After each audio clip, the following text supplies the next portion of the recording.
Direktorat Jenderal Badan Peradilan Umum Mahkamah Agung Republik Indonesia kembali menggelar rapat koordinasi juru bicara Satuan Kerja Peradilan Umum se-Indonesia yang dirangkai dengan pertemuan rutin Sarasehan Interaktif atau Perisai episode 8. Acara ini berlangsung Senin 7 Juli 2025 di Gedung Sekretariat Mahkamah Agung, Jalan Jenderal Ahmad Yani, Jakarta Pusat.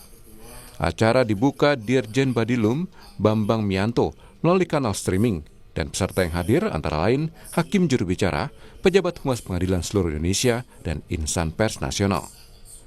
Dalam sambutannya, Direktur Pembinaan Tenaga Teknis Badan Peradilan Umum, Hasanuddin bilang, kegiatan ini menjadi ruang konsolidasi sekaligus evaluasi bersama antar satuan kerja peradilan umum se-Indonesia, guna memastikan keterbukaan informasi publik berjalan dengan baik. Ia menambahkan, Sarasehan Interaktif Perisai kali ini mengangkat tema pengadilan, media, dan keriuhan netizen. Sebuah tema yang sangat relevan di tengah derasnya arus informasi digital dan dinamika opini publik di media sosial, dengan menghadirkan jurnalis dan analis media yang kompeten. Antara lain, Susana Rita, wartawan senior Kompas, Stefanus Pramono, redaktur pelaksana majalah Tempo sekaligus host Bocor Alus, Asep Rohimat, senior manajer PT Digifla Indonesia. Dengan kegiatan ini pertama adalah teman-teman juru bicara pengadilan atau humas pengadilan semua nanti akan lebih memahami pentingnya media. Satu. Kedua, juga bisa menginformasikan, menulis dengan baik atau memberitakan dengan baik hal-hal dari pengadilan. Kemudian berikutnya lagi tentu yang ketiga adalah Dandapala sendiri akan makin berkembang, semakin maju. Di mana Dandapala selama ini itu sudah banyak juga di rewrite atau ditulis ulang tulisan-tulisan Dandapala oleh media mainstream. Dalam sesi diskusi, Stefanus Pramono, redaktur pelaksana majalah Tempo, menegaskan pentingnya keberadaan juru bicara pengadilan di tengah gencarnya arus informasi di era digital saat ini. Ia menambahkan, juru bicara pengadilan punya peran strategis untuk memastikan pesan-pesan penting dari pengadilan sampai ke publik secara utuh, tidak terdistorsi, sehingga publik tidak mudah berprasangka negatif dan tetap patuh pada kode etik.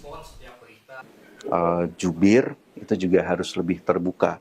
Tentu ada kode etik yang harus dipatuhi oleh aparatur di pengadilan ya, dan menurut saya ya itu tetap harus dipenuhi.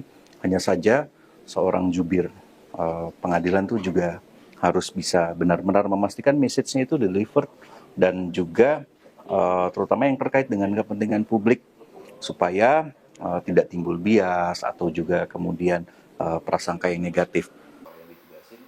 Selain dalam rangka pembinaan, acara ini juga menjadi momentum penting memperingati 10 tahun perjalanan majalah Dandapala, media internal Badilum yang pertama kali terbit pada 1 Maret 2015, genap 1 dekade.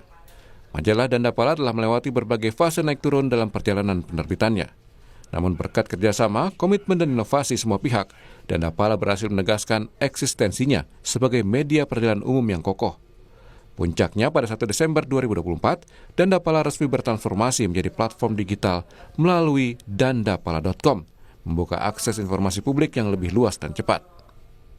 Dalam rentang 6 bulan terakhir sejak digitalisasi, Dandapala mencatatkan capaian antara lain telah dikunjungi lebih dari 1 juta orang, menayangkan 1.300 artikel yang dibaca sekitar 700.000 kali, menampilkan sekitar 80 konten foto khusus dengan total view mencapai 100.000 kali. Dan terus mengembangkan rubrik-rubrik baru yang mendukung keterbukaan informasi di lingkungan peradilan umum. Badilum berharap media Dandapala dapat semakin banyak dijadikan rujukan media-media nasional dalam meliput informasi seputar dunia peradilan umum. Hal ini tidak hanya akan memperluas distribusi informasi, tetapi juga meningkatkan kepercayaan publik terhadap lembaga peradilan.